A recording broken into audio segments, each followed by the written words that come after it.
wa may yudlil fa ulaika humul khasirun. Barang siapa yang disesatkan oleh Allah Subhanahu wa taala, maka tidak ada seorang pemimpin pun yang bisa memberikan pertolongan kepadanya untuk mendapatkan petunjuk. Barang siapa yang disesatkan oleh Allah Subhanahu wa taala, merekalah termasuk orang-orang yang rugi. Nashhadu an la ilaha illallah wa nashhadu anna Muhammadan abduhu wa rasuluhu la nabiyya ba'dah. Kita bersaksi bahwasanya tidak ada Tuhan yang patut disembah melainkan hanyalah Allah, dan kita bersaksi bahwasanya Nabi besar Muhammad sallallahu alaihi wasallam adalah utusan Allah dan tidak ada nabi setelahnya. Allahumma salli wa sallim wa karrim wa majid wa azim ala habibina wa syafi'ina wa dhukrina maulana Muhammad. Allahumma salli wa sallim wa barik alaihi wa ala alihi amma ba'd. Qala Allah ta'ala fi kitabihil karim wa huwa asdaqul qailin, a'udzu billahi minasy syaithanir rajim.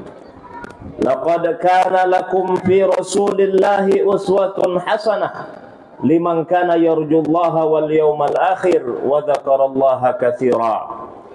Sungguh telah ada di dalam diri baginda Rasulullah sallallahu alaihi wasallam suri tauladan yang baik bagi yang mengharapkan rahmat Allah, bagi yang mengharapkan bertemu dengan Allah, bagi yang mengharapkan kedatangan hari akhirat, dan bagi yang banyak menyebut dan mengingat Allah Subhanahu wa taala. Semakala Rasulullah sallallahu alaihi wasallam fi haditsih syarif. Kemudian Rasulullah sallallahu alaihi wasallam telah bersabda di dalam hadisnya yang mulia, "Innama bu'itsu liutammima salihal akhlaq." Sesungguhnya aku diutus ke muka bumi ini untuk menyempurnakan akhlak yang baik. Hadratul muhtaramin wal muhtaramat, yang sama-sama kita muliakan, orang-orang tua kita, para alim ulama, tokoh masyarakat, wabil khusus Pak Lurah, sahabat lama kami, Aidi. Ternyata beliau sudah lama tak jumpa, sudah jadi lurah. Masya Allah, berkah ya, pertemuan tadi, sehingga saya pun bisa mengarang pantun tadi, karena lama tak berjumpa. Kemudian ketua yayasan serta pimpinan pondok Ustaz Hanasi beserta seluruh jajaran pengurus yayasan, Pak RW, Pak RT, para asatiz wal asatidah, para ketua masjid, hadirin wal hadirat, yang besar tak dihimbau gelar, yang kecil tak disebut nama, semuanya yang hadir pada malam yang penuh berkah ini, semuanya insyaallah dirahmati Allah Subhanahu wa taala. Rasulullah sallallahu alaihi wasallam yang kita peringati hari lahirnya pada malam hari ini adalah sosok manusia yang sangat agung. Kita punya tema menjadikan Rasulullah sallallahu alaihi wasallam sebagai figur utama dan teladan sepanjang masa. Subhanallah. Rasulullah jelas pasti menjadi figur utama dan menjadi suri tauladan kita yang terbaik. Kenapa? Karena Allah Subhanahu wa taala yang mewajibkan kepada kita untuk mengikuti beliau sebagai suri tauladan yang terbaik. Allah Subhanahu wa taala sang pencipta Nabi Muhammad sallallahu alaihi wasallam. Allah Subhanahu wa taala sang pencipta kita semua, pencipta alam semesta, mengagungkan Nabi Muhammad sallallahu alaihi wasallam, apalagi kita sebagai makhluknya. Nabi Muhammad sallallahu alaihi wasallam satu-satunya manusia yang diberikan gelar rahmat oleh Allah Subhanahu wa taala di dalam Al-Qur'an, "Wa ma arsalnaka illa rahmatan lil alamin." Tidak ada manusia yang lainnya. Bahkan tidak ada makhluk-makhluk Allah Subhanahu wa taala yang dijelaskan di dalam Al-Qur'an sebagai rahmat bagi seluruh alam, kecuali hanya baginda Rasulullah sallallahu alaihi wasallam. Nabi Muhammad sallallahu alaihi wasallam bukan hanya orang-orang Islam kita yang notabene-nya umatnya Nabi Muhammad wajib menjadikan beliau sebagai suri tauladan yang mengagungkan beliau. Kita wajib hafal nama beliau, keluarga beliau. Berada bersama kita hari ini, subhanallah, Al-Habib Dr. Said Maskur Al-Musyayyah. Ada Al-Habib Alina Al-Hasan Al-Maliki. Subhanallah. Mereka adalah keturunan baginda Nabi besar Muhammad sallallahu alaihi wasallam yang wajib selain beliau kita agungkan, keturunan beliau juga wajib kita agungkan. Rasulullah sallallahu alaihi wasallam bukan hanya kita yang notabene-nya umatnya wajib mengagungkan. Kalau kita buka sejarah peradaban manusia mulai dari zaman Nabi Adam sampai Nabi Muhammad sallallahu alaihi wasallam, bahkan ada seorang yang bukan beragama Islam mengarang sebuah buku. Nama bukunya The 100 Ranking Most Influential Person in History. 100 tokoh yang sangat berpengaruh dalam sejarah peradaban manusia. Namanya Michael H. Hart. Beliau adalah guru besar, seorang guru besar di Maryland University di Amerika. Beliau ahli kimia, ahli angkasa juga. Bukan ahli sejarah, tetapi beliau mengarang buku tentang sejarah peradaban manusia. Dicatat dari Nabi Adam sampai tahun 1978. Siapa kira-kira yang beliau nobatkan sebagai orang yang sangat berpengaruh dalam sejarah peradaban manusia kalau bukan Nabi Muhammad sallallahu alaihi wasallam? Allahumma shalli ala Muhammad. Ketika di launching buku The 100 Ranking Most Influential Person in History ini, tentu heboh. Pertama, beliau bukan beragama Islam. Kemudian kedua, beliau bukan ahli sejarah. Tetapi beliau membuat penelitian tentang sejarah. Kemudian beliau guru besar, profesor, doktor. Heboh, para wartawan pun bertanya. Bahkan beliau didemo oleh mahasiswanya. Bahkan mohon maaf, dewan gereja pun marah. Beliau menobatkan Nabi Muhammad sallallahu alaihi wasallam sebagai orang nomor 1 dan menobatkan Nabi Isa alaihi salam sebagai orang nomor 3. Setelah Isaac Newton. Nabi Muhammad, Isaac Newton, baru Nabi Isa alaihi salam.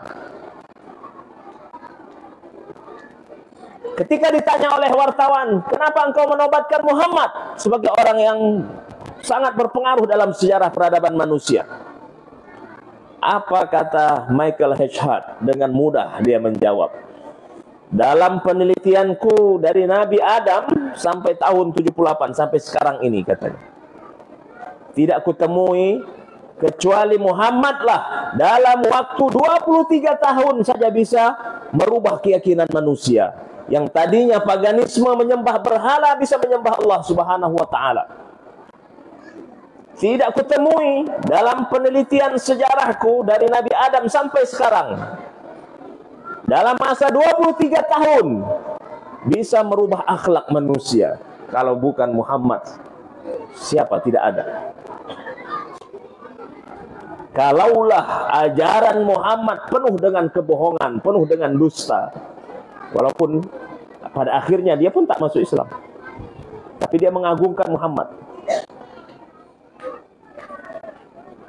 Kalaulah ajaran Muhammad penuh dengan dusta, penuh dengan kebohongan, maka tidak akan ada pengikutnya sampai sekarang yang sudah hampir 1 miliar tahun 78. Kira-kira sekarang berapa, Bu? Pak, saya tengok Ibu ke sini ya, salah.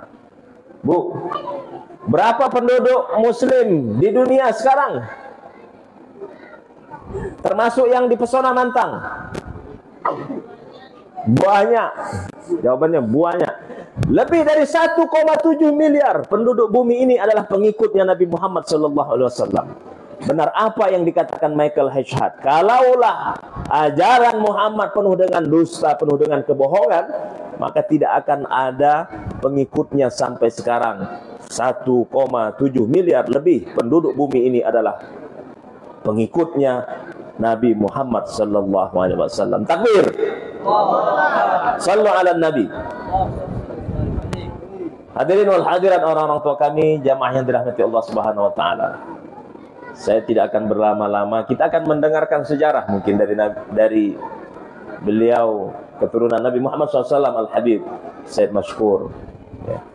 Hanya yang ingin saya garis bawahi, kita umatnya Nabi Muhammad SAW jangan lengah, jangan lalai.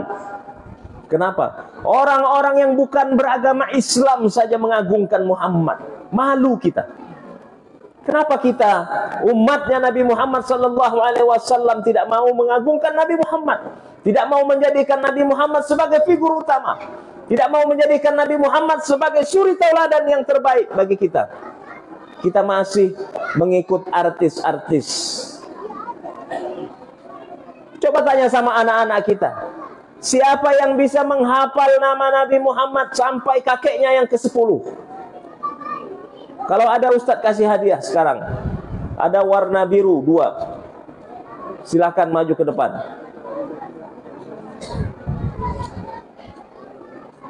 Muhammad bin Abdullah bin Abdul Muttalib bin Hashim bin Abdi Manaf bin Qusay. Teruskan.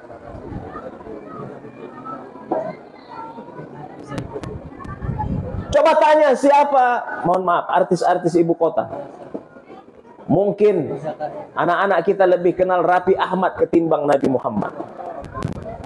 Anak-anak kita lebih kenal artis-artis ketimbang Abu Bakar As-Siddiq, Umar bin Khattab, Utsman bin Affan, Ali bin Abi Thalib radhiyallahu anhum.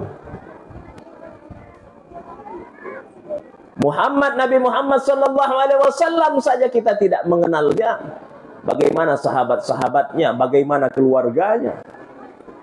Maka wajib bagi kita untuk menjadikan Nabi Muhammad SAW sebagai figur utama, sebagai suri tauladan yang baik bagi kita.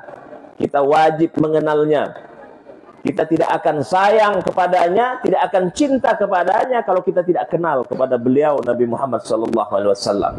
Sebagaimana orang-orang tua kita mengatakan, tak kenal maka tak sayang, tak sayang maka tak cinta, tak cinta maka tak jadi kawin.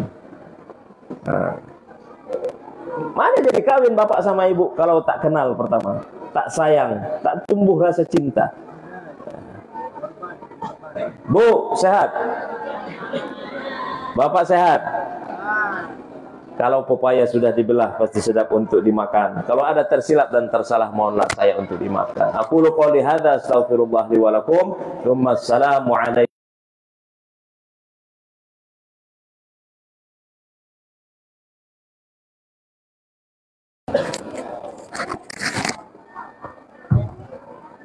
Bismillah.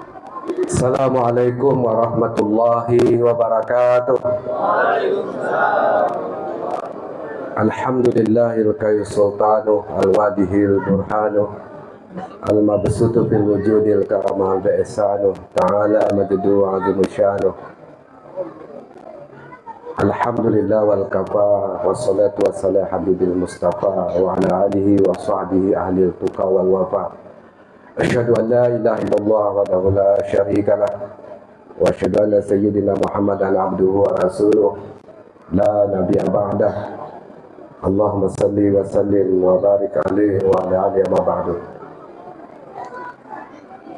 Puja dan puji syukur kita persembahkan kehadirat Allah Subhanahu wa taala jalla jalaluh, yang memang hanya Allah lah yang wajib dan mesti kita puji. Alhamdulillah adalah kalimat yang mengakumulasi seluruh pujian di dunia ini, yang menginstruksikan kepada kita tidak ada satu makhluk pun yang boleh dipuji kecuali dilandaskan pujian itu kepada Allah. Bunga yang cantik pun kita katakan Masya Allah, bunga itu cantik. Tidak boleh meletakkan asmaul husna di makhluk, karena asmaul husna itu hanya milik Allah, atau pujian itu hanya milik Allah. Oleh karena itu,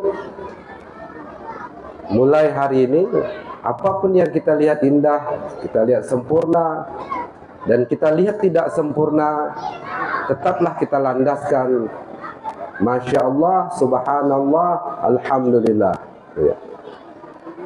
Karena hari ini ada kesempurnaan, kita ucapkan Alhamdulillah Rabbil Alamin. Karena dengan selalunya kita mengucapkan Alhamdulillah, bahagian dari zikir kita, yang selalu saya sampaikan bahwa insya Allah kita akan terjaga dari anasir atau kendala-kendala yang bukan dari Allah. Kendala-kendala yang mengganggu yang bukan dari Allah. Tapi kalau dari Allah, dia merupakan nikmat. Tapi kalau bukan dari Allah, bisa saja dari iblis atau syaitan. Tapi kalau kita selalu mengingat Allah, insya Allah kita tidak diganggu. Seperti mana disampaikan salah satu ulama, Habib Muhammad Al-Idrus, ikan di laut tidak akan pernah kena jaring dan pancing selagi ikan di laut itu mengingat Allah. Jadi yang kena pancing dan jaring itu adalah ikan yang alfa, berhenti berzikir kepada Allah.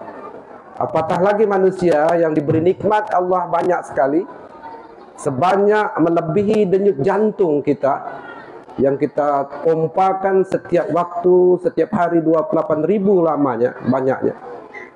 Jikalah zikir kita sebanyak itu, berarti turun naiknya darah kita itu tidak ada satupun yang merugi.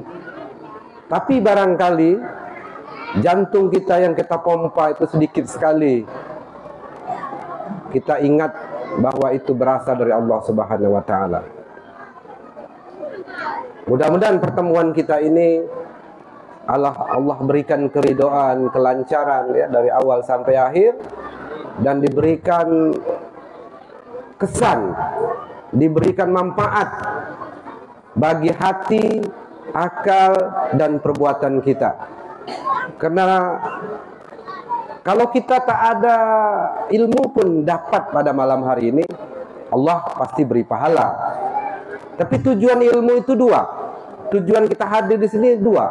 Pertama, dapat kesan atau ilmu pengetahuan sedikit untuk menjadi perhiasan kita di dalam rumah tangga kita, di dalam bergaul kita, dalam berekonomi kita, dalam pemerintahan kita, dalam politik kita, dalam pertemanan kita. Dapat ilmu yang akan kita terapkan.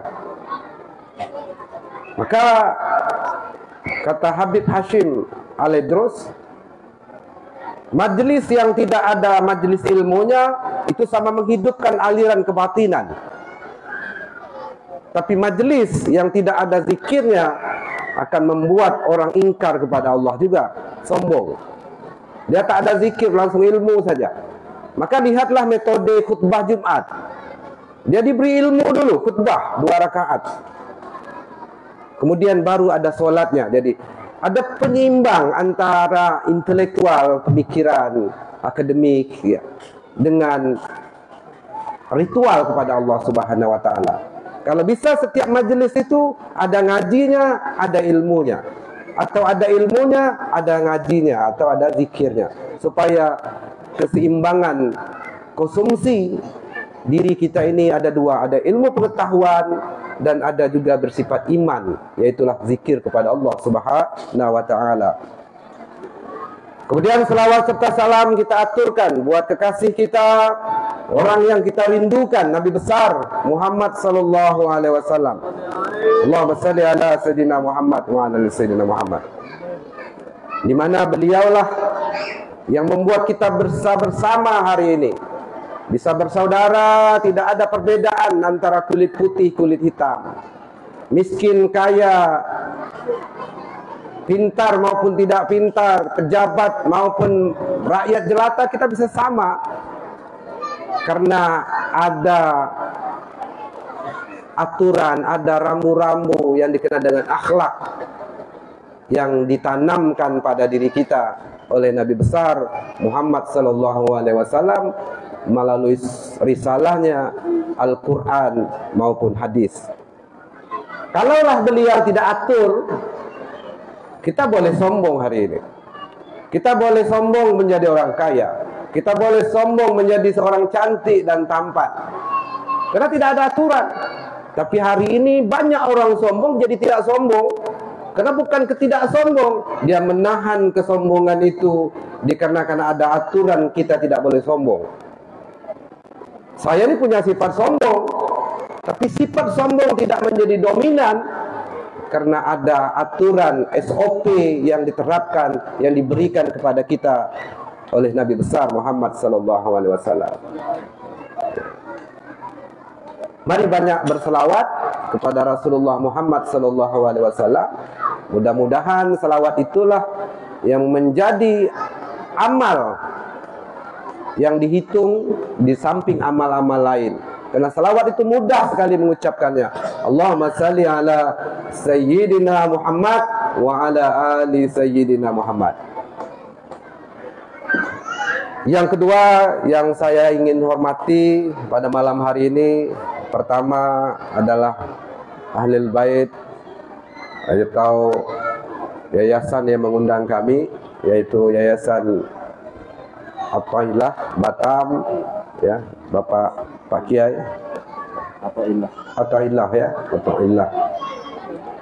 Kemudian yang saya hormati pimpinan pondok, ya, Pak Ustadz Abdullah Hanan, ya, Hanasi. Kemudian yang saya hormati Pak Lurah. Ini luar biasa Pak Lurah ini. Lurah saya kenal mungkin 15 tahun yang lalu.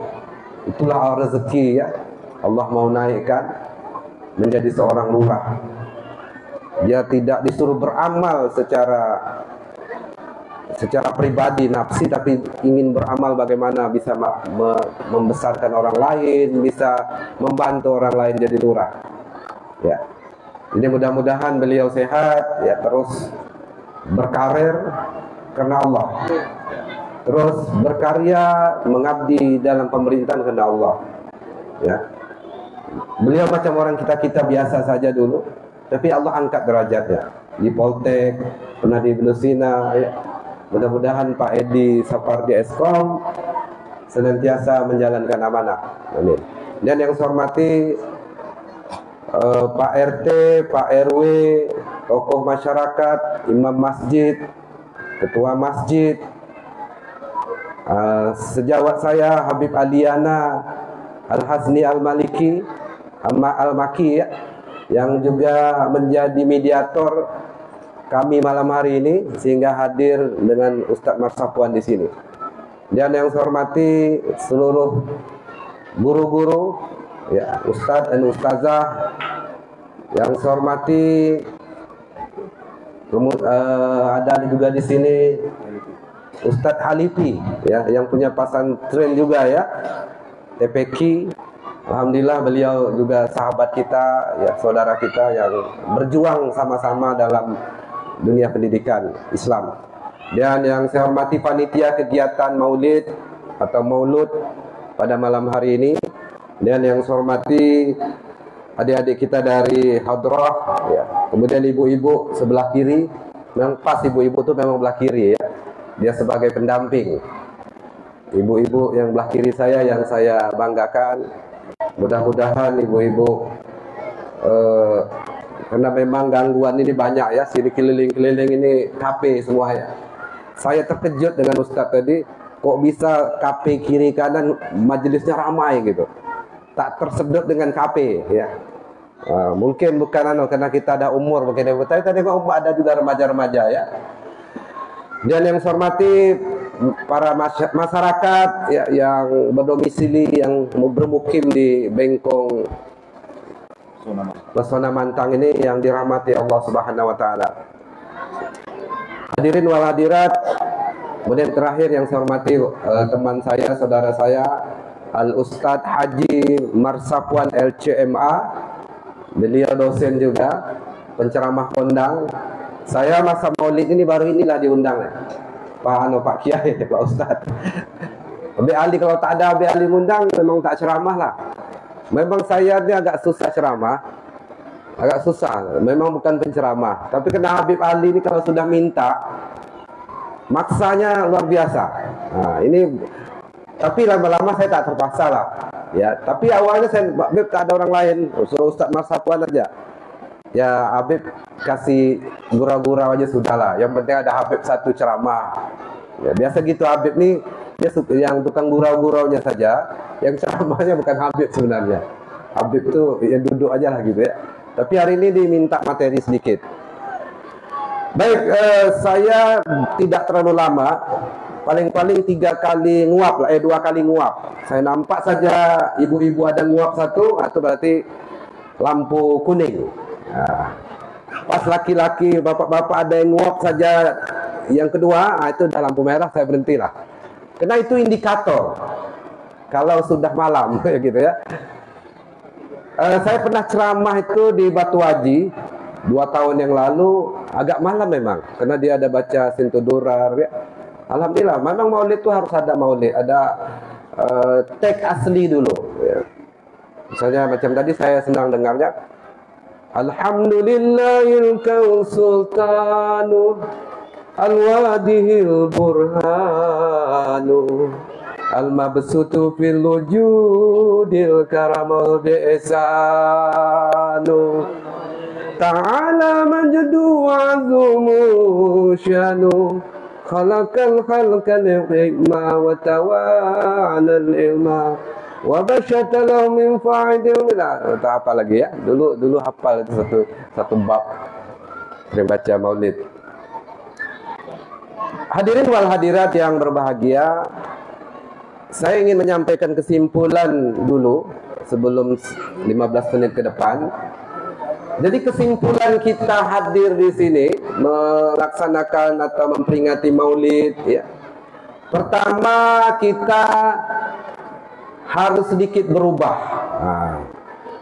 Kalau umur kita hari ini 40 tahun, ada 10 kali saja kita mengikuti maulid, berarti ada 10 kalimat ustaz, ilmu dari ustaz yang ceramah itu kita bawa balik dan jadikan hiasan dalam perilaku kita. Berarti ada tak 10 kali kita rata-rata? Kalau ustaz mungkin dah sering ya. Kalau ada 10 tahun saja kita ikut maulid, terserah maulid atau Isra Mi'raj, berarti ada 10 yang harus kita rubah pada diri kita. Kalau tidak, ada pahala saja tapi tak ada ilmu. Berarti harus kita hadir maulid ini tujuannya apa? Mencari berkah dan mencari ilmu. Kalau cari berkah, tinggal duduk, boleh tidur. Selagi kita masih di maulid ini diberkahi oleh Allah Subhanahu wa taala, tapi kita tak dapat ilmu. Saya ingin kita dapat ilmu lah sedikit dari ustaz tadi, luar biasa ya. Pertama adalah, yang ingin kesimpulan pertama adalah kita harus berakhlak mulia. Kepada siapa? Kepada diri kita dulu. Ya, apa itu akhlak mulia pada diri kita? Kalau sakit makan obat. Ya ayyuhallazina amanu qu anfusakum wa ahlikum nara. hai orang-orang beriman, jagalah dirimu. Bukan orang lain dulu, diri dulu. Kalau sakit makan obat. Jangan banyak begadang kayak saya. Begadang ini tak berakhlak pada diri sendiri. Padahal jantung protes, paru-paru protes, mata protes, tapi kita bantai saja. Akhirnya tidak berakhlak pada diri sendiri, sakit. Gosok gigi, berakhlak pada diri sendiri. Potong rambut. Kalau rambut panjang kayak Habib Ali, memang habitnya seperti itu ya, memang begitunya. Jadi harus berakhlak pada diri sendiri dulu. Termasuk menuntut ilmu pengetahuan pada malam hari ini akhlak pada diri sendiri. Kalau ada orang kerja sulit nanti suatu hari, tulangnya teruk, tangannya teruk, kakinya teruk, badannya penat, pasti badan ini protes. Itulah dulu sekolah tak dapat jauh-jauh gitu. Itulah sekolah sering bolos. Akhirnya yang dituduh, yang tertuduh adalah diri. Maka kalau hidup ingin maju ke depan, berakhlaklah pada diri sendiri. Yang sekolah hari ini belajar baik-baik. Insya Allah kalau badan protes, katakan saya sudah sekolahkan kamu jauh-jauh, sudah sekolahkan baik-baik, nasib saja kita belum kaya, nasib saja kita belum hidup senang, tapi saya sudah perjuangkan otak ini jadi cerdas, jadi tekun, hati ini jadi baik, cuma kita belum kaya saja, kita belum senang saja. Tapi kalau kita tak sekolah dan sebagainya, tidak mendidik diri kita, berarti kita tidak berhubungan baik, tak berakhlak pada diri sendiri. Ya, yang kedua berakhlak kepada orang lain, kepada orang lain. Ini kesimpulannya. Rasulullah itu berakhlak kepada orang lain. Kalau dia orang datang ke rumahnya, orang balik diantar sampai ke ujung jalan, minimal depan rumah. Kalau ada tetangga salah taruh tong sampah, tak marah-marah, senyum saja, biasa saja, cobaan. Jadi akhlak Rasulullah itu lahir dan batin, sabar. Kemudian kalau Rasulullah dipanggil orang dengan badan-badan, dengan badan-badannya dia tolengkan. Kalau bersalah sama orang lain yang melepaskan sebelum, Rasul tak akan melepaskan sebelum orang itu melepaskan. Kalau ngomong, semua orang merasa diperhatikan. Jadi kalau ada orang ngomong tak cuek, tak pandang, tak dipandang, dia pandang, Rasulullah dipandang, sampai orang tuh semangat ngomongnya. Yang kecil-kecil itu akhlak dengan orang lain. Belum yang besar-besar, ciptakan listrik, baguskan listrik jalan, itu akhlak besar. Kalau akhlak kecil ini cium tangan, jumpa orang hormat. Ya. Kalau jumpa dengan tokoh hormat, dengan guru hormat, dengan orang tua hormat, dengan sesama kawan hormat, itu akhlak kecil saja. Akhlak yang besar itu buat listrik, buat kebijakan TPQ, buat insentif untuk guru-guru TPK. Ya, lurah mungkin adil, lurah sering kunjungi, itu akhlak besar. Banyak orang yang cium tangan hormat jumpa kita, tapi buat aturan tidak berakhlak.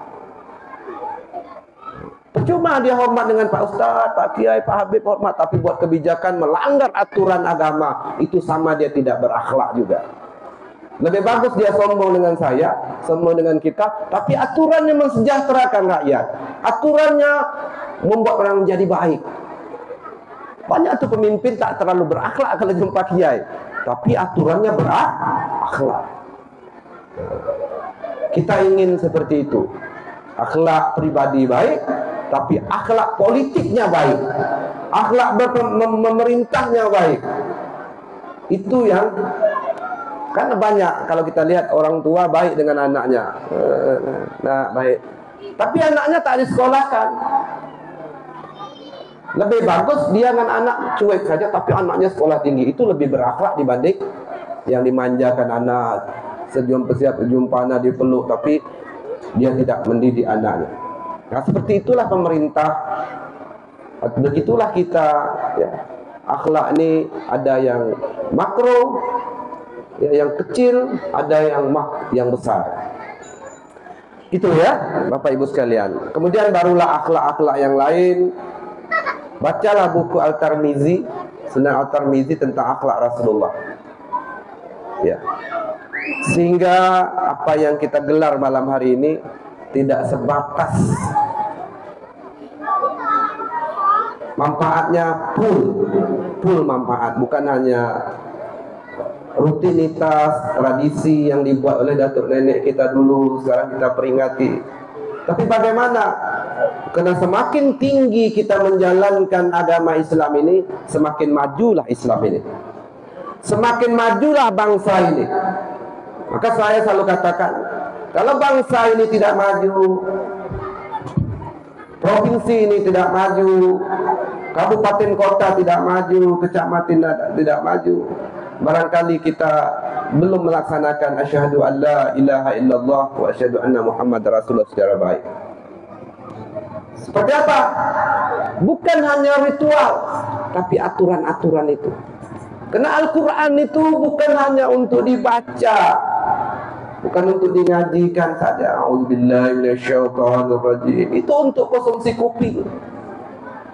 Tapi bagaimana dia menjadi konsumsi aturan, menjadi konsumsi hati akhlak kita.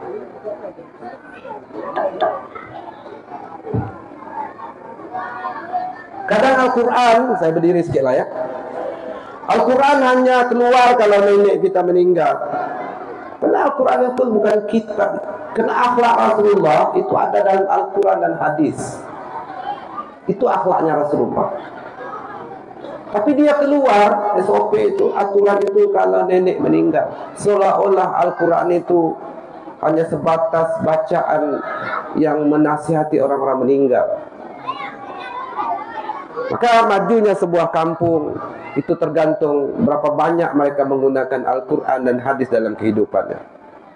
Maka istilah pengertian takwa itu adalah berapa banyak orang menjalankan Al-Quran dan hadis dalam hidupnya. Itulah takwa. Kalau dia mengaku takwa, tapi dia tidak bermanfaat untuk orang lain, dia takwa juga. Tapi dia takwa hanya untuk dirinya. Takwa itu kalau orang bertakwa, maka waliullah itu, wali songo kita lihat itu. Tidak ada wali songo itu hanya pribadi sifatnya dalam rumah zikir, dia bangun irigasi, dia bangun masyarakatnya, maka dia digelar wali. Walaupun wali itu berbagi-bagi, ada wali mastur, ada wali macam-macam ya. Tapi wali yang paling tinggi itu dia seorang dekat dengan Allah, tapi dia juga memimpin, mengembangkan masyarakatnya. Itu wali. Ya, itu waliullah subhanahu wa ta'ala. Bapak Ibu sekalian, saya ingin sampaikan bahwa karena waktu tidak terlalu panjang, ibu-ibu belum ada yang nguap ya. Tidak ada, Bu. Jadi Nabi Muhammad ini kalau kita bincangkan, kita diskusikan, tidak cukup waktu, tak cukup zaman, tak cukup tinta untuk menulis sejarah Nabi besar Muhammad SAW. Tak cukup. Karena Nabi Muhammad ini tidak aku ciptakan dunia ini, kata Allah dalam hadis kursi, kalau tidak karena Muhammad. Jadi Muhammad itu Pak Kiai dari Aceh deh, dari Naqsabandiyah Al-Khalidiyah, bahwa dalam versi, jadi Nabi Muhammad bisa dipahami berbagai versi. Kalau versi sejarah begini, tapi versi usuluddin, versi tasawuf itu beda. Kalau versi tasawuf kita lihat, atau ilmu kalam, atau usuluddin, atau teologi, Muhammad ini dua dia. Ada Muhammad akhir, Muhammad awal, dan Muhammad akhir. Nah, ini supaya nambah itu orang tua-tua ini. Kalau untuk muda-muda belum perlu sangat lah. Muhammad awal itu adalah Allah mentajalli dirinya dalam bentuk jamal dan jalal, jadilah nur ilahiyah. Nur ilahiyah kemudian menciptakan Nur Muhammad. Inilah alam, inilah maha ruang. yang menciptakan fisik namanya Muhammad awal. Apa itu Muhammad? Muhammad itu dalam bahasa Arab kan artinya pujian. Jadi seluruh yang serasi, bulan, bintang, matahari, panas sesuai dengan kulit kita, makan gula manis, makan garam asin, serasi, itu adalah Muhammad namanya. Dapat dipuji. Coba kita makan garam, tiba-tiba rasanya manis. Dia tidak jadi garam lagi, maka dia tak bisa dipuji. Selagi alam ini serasi, namanya Muhammad. Namanya Muhammad. Selagi jantung kita berdetak dengan baik, orang ketika menikah melahirkan anak dalam bentuk manusia, tidak binatang yang dilahirkan, itu adalah Muhammad. Namanya nilai Muhammad. Alam ini adalah Muhammad. Inilah namanya Nur Muhammad. Kemudian untuk mengimplementasikan seluruh nur itu, lahirlah namanya Muhammad akhir, yaitu Muhammad bin Abdullah bin Hashim bin Abdul Wahab bin Abdul Manaf bin Lukai terus ke atas. Saya pun tak hafal, Ustaz. Ya. Kemudian dari Muhammad itu nanti lahirlah keturunan manusia juga. Dari Muhammad lahirlah namanya Qasim, lahirlah namanya Abdullah. Ya, ada 3 laki-laki, 4 perempuan anak Nabi Muhammad itu. Tapi yang sempat besar dan memiliki keturunan yaitu Fatimah, Sayyidah Fatimah. Fatimah punya anak Ali Zainal Abidin, punya Husain, ya, Husain dan Hasan.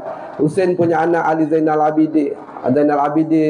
Ali Zainal Abidin punya anak Muhammad Bakir punya anak Jafar Sadiq punya anak Ali Huraidi. Ali punya anak Muhammad Jamaluddin punya anak Isa punya anak Ahmad punya anak Isa punya anak Ubaidillah punya anak Alwi punya anak Muhammad punya anak Alwi Sani punya anak Khalil Qasim, sampai hari ini.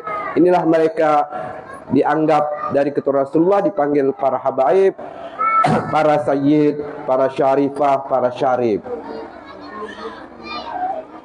Kalau orang di sini bilang saya ada keturunan itu, maka saya bersyukur betul. Jadi kalau anak saya dia sekolah ranking 16 dari 17 siswa di situ dia dapat 16. Dia bilang, "Abah, kita ni keturunan tapi dapat ranking terakhir." Saya bilang, "Nak, cukup bersyukurlah. Kita ni sudah lengkap betul, sudah sahabib, sudah tak sempurna, badan sempurna. Kasihlah orang lain juara-juara itu." Dah banyak betul nikmat Allah yang kita rasakan ini. Kalau hanya juara-juara itu orang dapat jadi pejabat, jadi menteri, ambil semualah. Kita sudah dapat habib, sudah dapat syarifah, syukuri saja itu. Bukan Allah takut kita bangga terlalu banyak nikmat yang kami punya. Kasih ke orang sajalah itu. Oh, begitu bahaya. Jadi kalau kamu tak juara, syukuri saja. Karena semua juara itu sudah ada pada diri kita. Supaya kita bersyukur bahwa menjadi habib itu merupakan prestasi nomor yang tak ada tandingan lagi. Jadi kalau tak juara itu, jadi Allah kasih orang lain lah juara-juara itu. Ya. Senang saya orang dapat juara supaya mereka bisa mensyiarkan Islam. Kalau tidak, kita yang nanti yang berprestasi. Orang lain, tapi kalau satu-satu dikasih prestasi, wajarlah. Tidak semua habib itu berprestasi. Karena habib itu sudah lengkap lah dalam, tak perlu berprestasi pun tetap. Malah cobaan habib itu berat. Berat. Orang tak panggil habib tersinggung. Tak kecil hati. Berat. Maka saya kata Ustaz dengan Mas Safwan, kadang-kadang curhatnya dengan Ustaz lah. Tahulah cobaan kita ini. Ya. Jadi tidak cukup tulisan untuk menulis sejarah Nabi Muhammad itu. Saya ringkas saja, tak sanggup saya ceramah depan Ustaz Mas Safwan sebenarnya. Karena beliau memang ahli ceramah. Ya. Jadi Nabi Muhammad itu saudara lahir di Mekah. Ya, tahu lahir di Mekah ya. Maka ada perbedaan antara maulid dengan maulud. Ya. Lahir di Mekah dari seorang ibu namanya ayahnya namanya Abdullah. Ini kalau saya cerita panjang, ya saya singkat-singkat saja. Jadi Nabi Muhammad itu lahir malam Senin, Minggu malam Senin, subuh. Nabi Muhammad itu lahir malam Senin, Minggu subuh. Lahir pada subuh Senin. Ketika subuh Senin itu mau lahir, dia kena Nabi Muhammad ini ayahnya meninggal. Meninggalnya bukan di Mekah, jauh ya. Dan itu nanti umur berapa baru Nabi Muhammad ziarah ke kuburan Abdullah itu. Jadi waktu dia lahir itu Abdullah tak ada di kampung, sudah meninggal dunia dalam perantauan. Nah, saya singkat saja ceritanya. Abdullah Muttalib berpermisi kepada Aminah, "Ya Aminah, izinkan saya malam hari ini mau duduk-duduk di Ka'bah. Karena mengapa? Selama saya hidup lebih kurang 63 tahun ini, saya belum pernah melihat dunia seperti ini malam hari ini. Luar biasa dunia ini. Ada indahnya, susah nak diceritakan malam itu. Karena orang Arabnya ada nyembah malam juga ya. Ada lagu Yale Yale Yale, memuja malam. Karena kalau siangnya panas. Ternyata setelah Abdul Muttalib duduk di samping Ka'bah dengan kawan-kawannya, lewatlah seorang pendeta ahli kitab namanya Abdullah Hisham. Dia katakan kepada orang Quraisy, "Hai orang Quraisy, dalam ajaran kami apabila ada bintang yang terbit seperti malam hari ini, itu ada seorang nabi dan rasul yang akan lahir. Beruntunglah kalau anak bayi itu," karena banyak yang lahir malam hari itu, bukan hanya Nabi Muhammad, tapi salah satu dari anak laki-laki itu akan menjadi nabi dan rasul. Beruntunglah kalau bayi itu lahir di bangsa Arab, celakalah orang-orang Yahudi gitu. Abdul Muttalib dan kawan-kawan mengatakan, ada tak informasi yang lebih enjoy daripada berita itu? Dielok-elokkan lah, dibully lah ahli kitab tadi itu. Ternyata apa yang terjadi di rumah Bapak Ibu sekalian? Aminah sedang melahirkan. Ketika Aminah ingin melahirkan Muhammad yang belum jadi Muhammad, belum digelar Nabi Muhammad waktu itu, didampingi seperti mana Sintodora tadi, didampingi seorang wanita mulia yang pernah hidup di dunia ini, yaitu Siti Maryam ibunya Nabi Isa dan Siti Aisyah istrinya Fir'aun, untuk mendampingi kelahiran Nabi Muhammad. Nabi Muhammad lahir waktu itu Bapak Ibu sekalian dalam kondisi telungkup, tidak menangis, tidak menangis. Ditepuk-tepuk oleh bidan, kena khawatir orang yang tidak menangis itu bisu. Anak kalau tak lahir tak menangis itu bisu. Ternyata Nabi Muhammad rambutnya sudah disisir, sudah dikasih minyak, alis matanya sudah dikasih sepat mata, dan Nabi Muhammad lahir sudah berkitan. Maka dalam sejarah kita tak ketemu Nabi Muhammad itu berkitan. Mungkin kalau berkitan pun ada juga memperingati hari kitannya Nabi Muhammad. Tak ada. Malah Nabi Muhammad ke atas, melihat ke atas, seolah-olah dia tahu bahwa amanah yang diembannya sangat berat nantinya.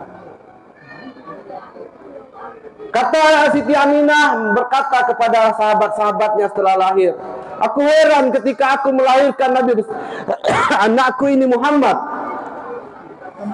Bintang, bulan, matahari, alam ini merapat kepadaku, napasku jadi sesak.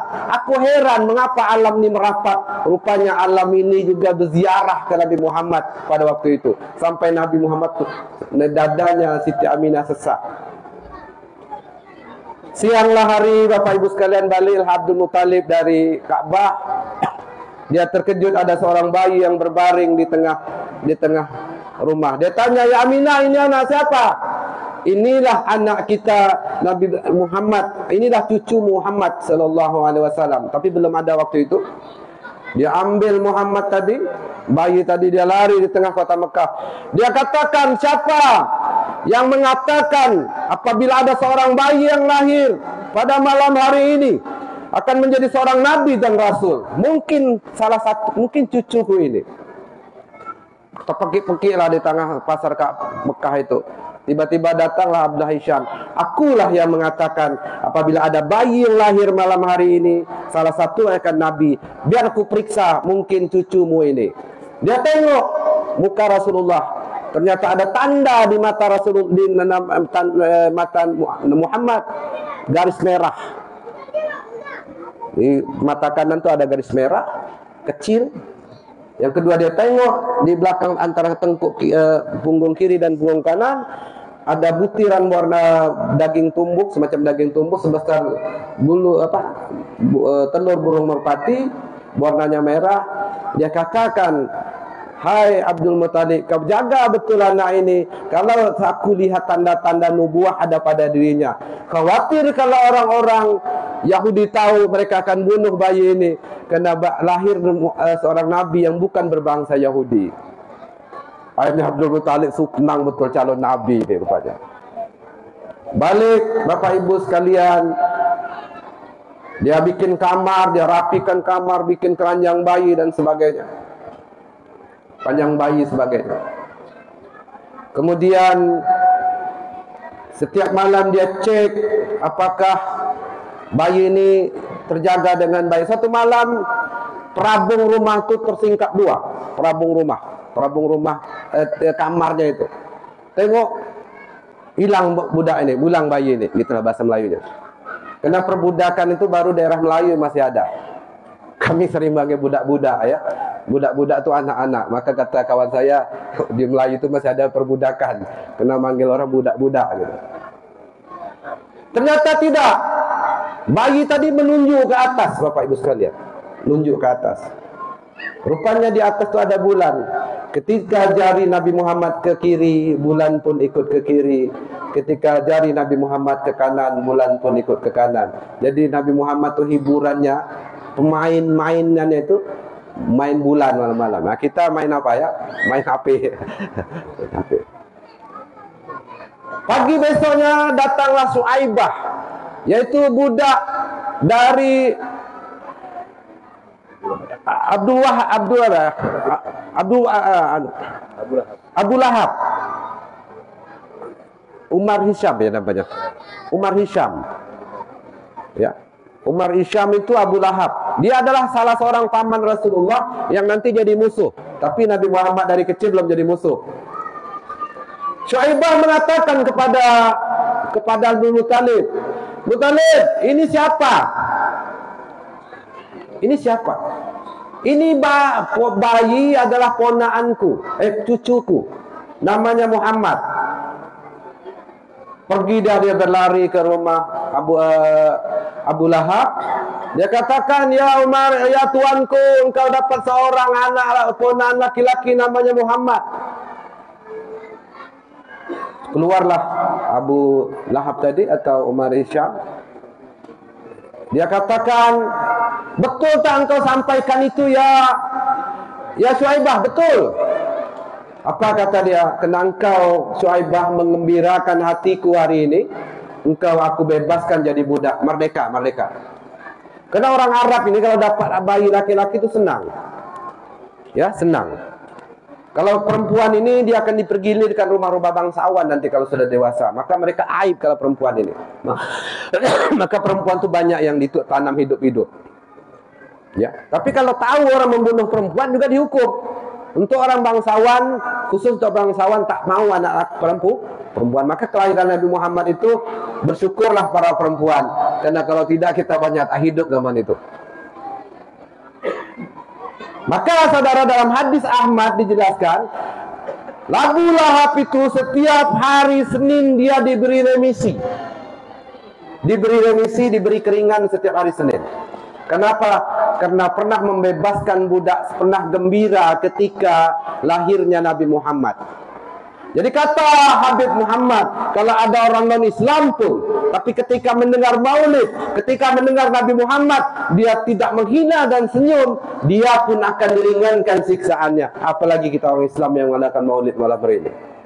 Sedangkan orang non-Islam saja, tidak ganggu saja, itu dapat remisi nanti. Tetangga-tetangga yang non-Islam ini ada maulid, dia bantu. Dia tak ganggu, dia bikinkan parkirnya, dia pinggirkan mobilnya, dia pun akan diberi remisi. Seperti Abu Lahab, musuh nomor 1 dunia, Nabi Muhammad itu pun dikasih remisi ringan siksaannya setiap hari Senin. Apalagi yang sering baca selawat ya Ustaz. Teruslah Nabi Muhammad dewasa, saudara, teruslah dewasa, umur 38 tahun Nabi Muhammad dapat Nobel perdamaian, 36 tahun. Yaitu menyelamatkan perperangan suku ketika Hajar Aswad bergeser. Terus umur 51 tahun beliau hijrah ke Madinah, dan umur 63 tahun beliau meninggal di Madinah. Ya. Jadi Nabi Muhammad itu hidupnya 63 tahun. Ketika Nabi Muhammad meninggal, saya singkat-singkat saja ceritanya. Beberapa hari setelah Nabi Muhammad meninggal, Nabi Muhammad ini orang yang sangat baik. Tidak ada orang terbaik di dunia ini, baik itu dari segi wajah maupun dari segi akhlak, tidak ada. Tampan Nabi Muhammad ini, tak sanggup memori kita merekam wajah Nabi Muhammad itu. Maka orang banyak mimpi Nabi Muhammad, tak sanggup melukis wajah Nabi Muhammad, kena nurnya itu. Tak sanggup nentang lama. Kalau kita masih bisa nunggu saya 2 menit deh. Tak sanggup cahayanya itu. Kalau Nabi Yusuf itu tampan memang.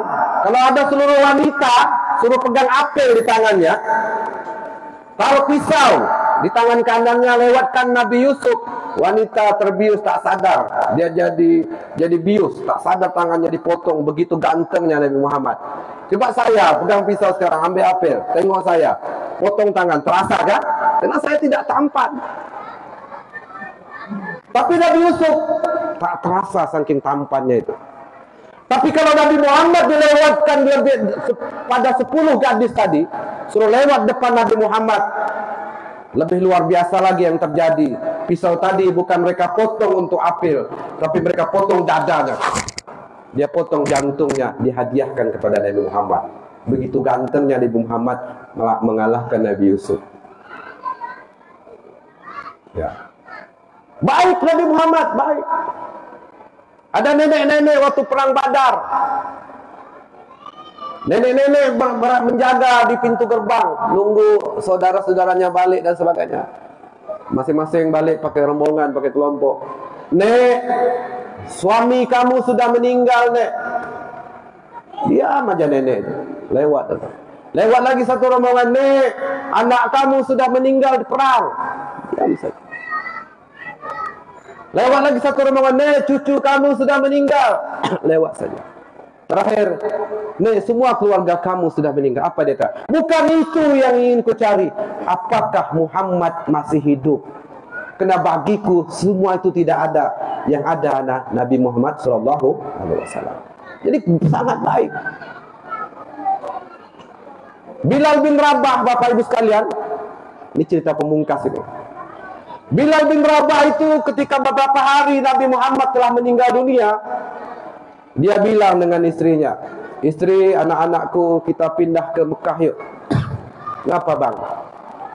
Aku tidak sanggup apabila aku melihat unta Rasulullah. Aku menangis di mana unta itu pernah ditunggang oleh Rasulullah. Apabila aku lihat kurma, pohon kurma, aku pernah melihat Rasulullah duduk di kurma itu. Aku menangis. Apalagi kalau aku melihat rumah Rasulullah. Daripada kita sedih terus, daripada kita galau terus, baiklah kita pindah ke kota Mekah saja. Kota Mekah, Madinah itu 500 mil. Saya tak pernah ke kota Mekah.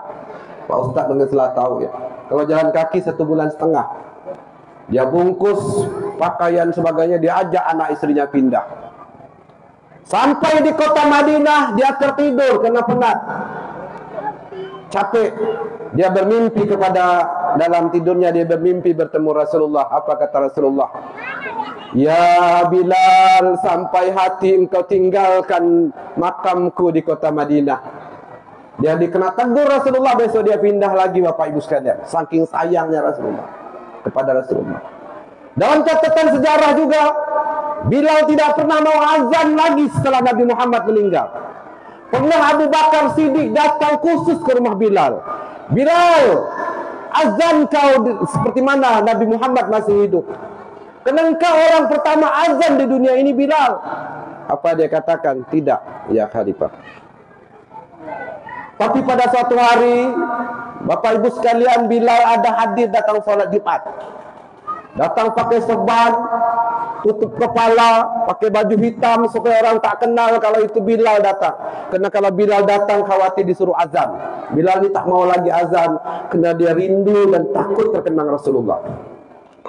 Duduk paling pojok sekali kayak bapak tadi.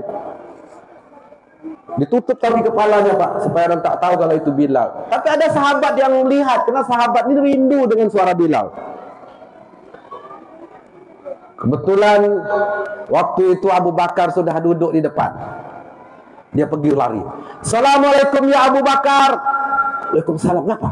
Ada Bilal duduk di belakang mana sana. Bagaimana kalau kita suruh azan seperti Muhammad masih hidup? Khalifah waktu itu. Khalifah. Datang Bilal. Assalamualaikum Bilal. Terkejut Bilal. Astagfirullahaladzim. Kok tahu pula saya dah suruh pakai lilit-lilit ini macam Ustaz. Oh, apa?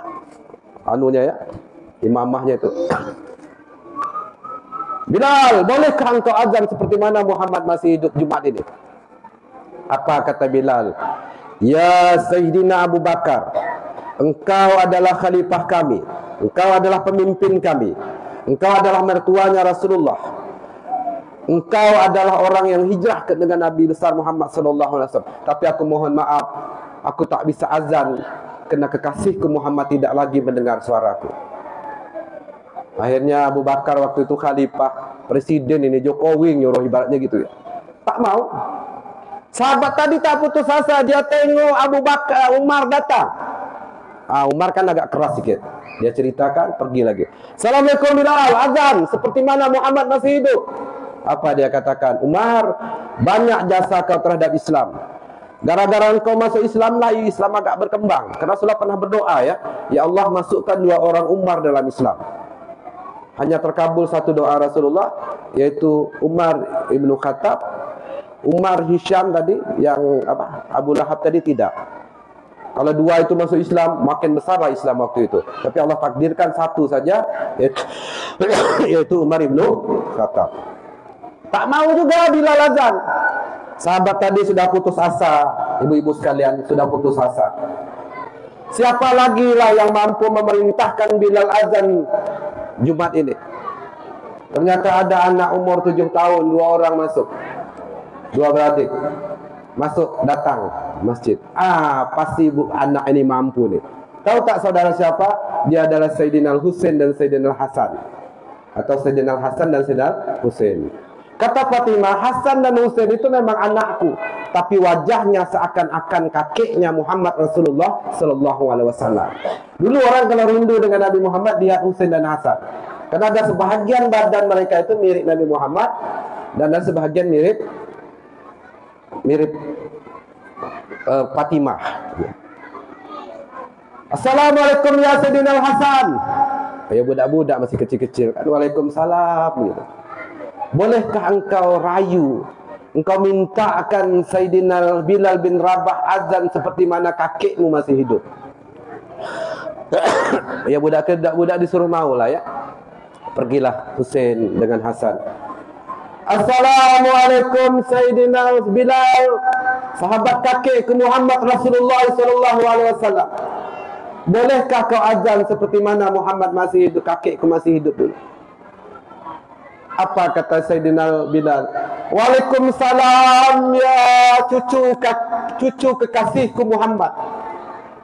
Apa yang harus kukatakan nanti kepada kakekmu kalau aku sudah mati, jika permintaan cucunya kutolak?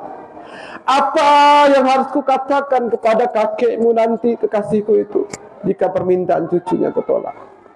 Dia tak sanggup tolak karena ada pertalian darah tadi ke Rasulullah.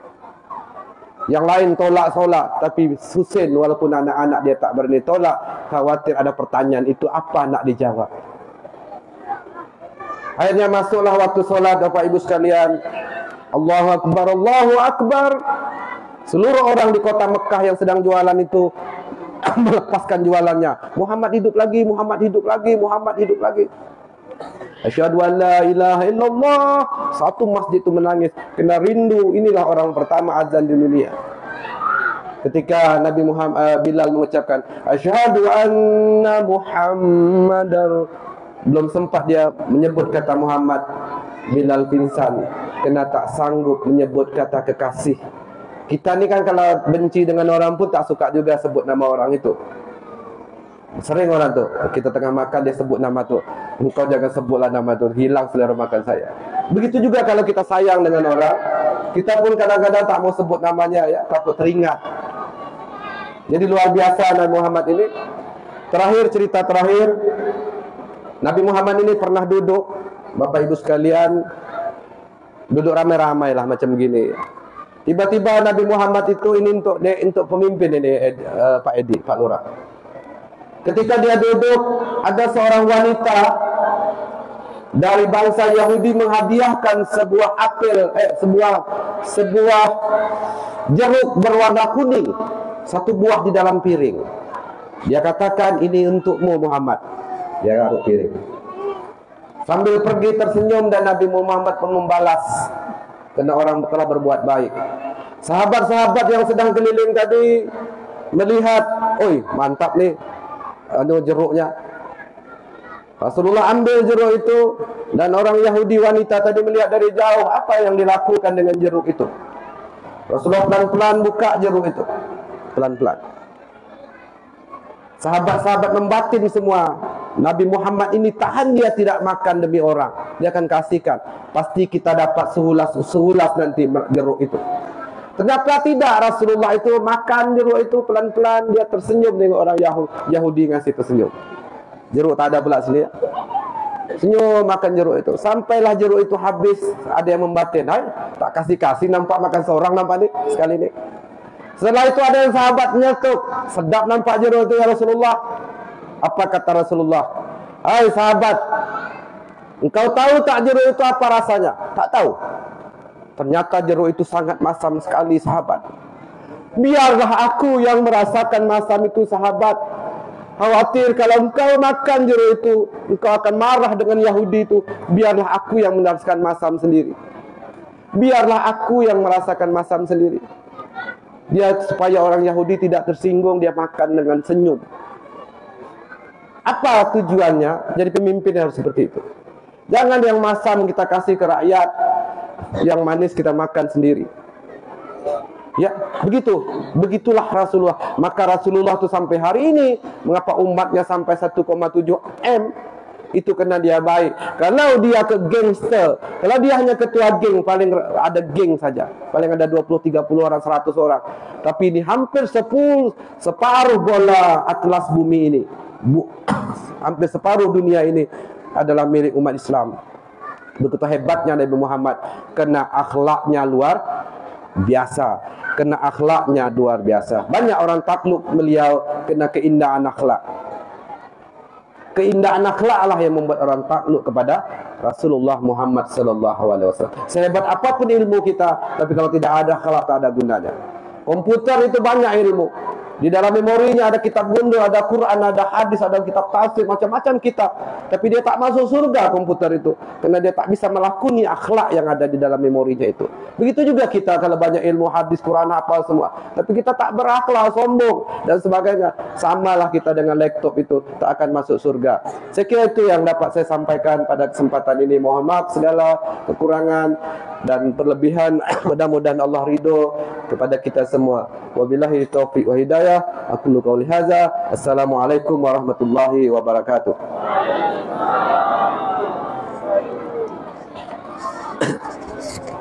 Kepada Bapak Muhammad dan Habib Dr. Saiful